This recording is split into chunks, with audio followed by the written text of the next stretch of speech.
بسم اللہ الرحمن الرحیم۔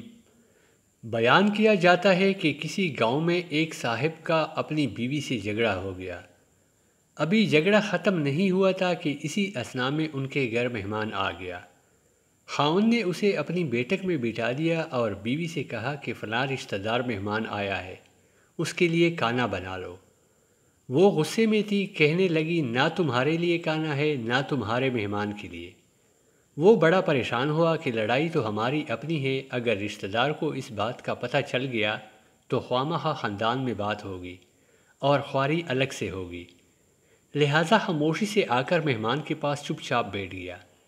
اتنے میں اسے خیال آ گیا کہ چلو بیوی اگر روٹی نہیں پکاتی تو سامنے والے ہمارے ہمسائے بہت ہی اچھے لوگ ہیں، میں انہیں ایک مہمان کا کھانا پکانے کے لیے کہہ دیتا ہوں۔ چنانچہ وہ ان کے پاس گیا اور کہنے لگا کہ بیوی کی طبیعت آج کچھ خراب ہے، لہٰذا آپ ہمارے مہمان کے لیے کھانے کا انتظام کر دیں۔ انہوں نے کہا ٹھیک ہے۔ وہ مطمئن ہو کر مہمان کے پاس آ کر بیٹھ گیا کہ مہمان کو کم از کم کھانا تو مل جائے گا، جس سے میری عزت بھی بچ جائے گی۔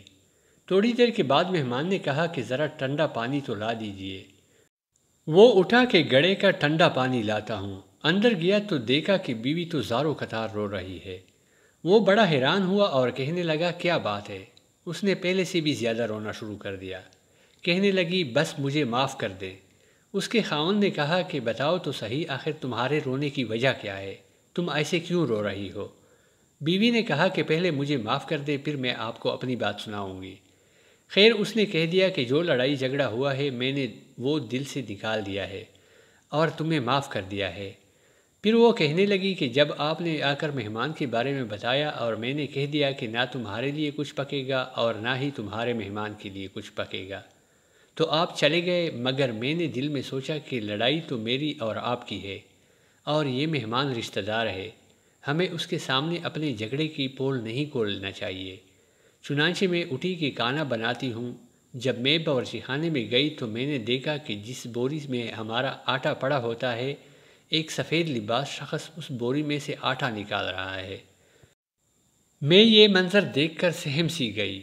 وہ مجھے کہنے لگے کہ اے خاتون پریشان نہ ہو، یہ تمہارے مہمان کا حصہ تھا جو تمہارے آٹے میں شامل تھا۔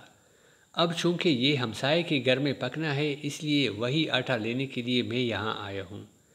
اس واقعے سے ثابت ہوتا ہے کہ مہمان بعد میں آتا ہے، جبکہ اللہ تعالیٰ اس کا رزق پہلے بھیج دیتا ہے۔ یہ واقعہ کتاب خطبات فقیر سے ماخوذ کیا گیا ہے۔ پیارے دوستو، اگر آپ کو یہ کہانی اچھی لگی ہو تو برائے مہربانی ویڈیو کو لائک اور چینل کو سبسکرائب کیجیے۔ آپ سب کا بہت بہت شکریہ۔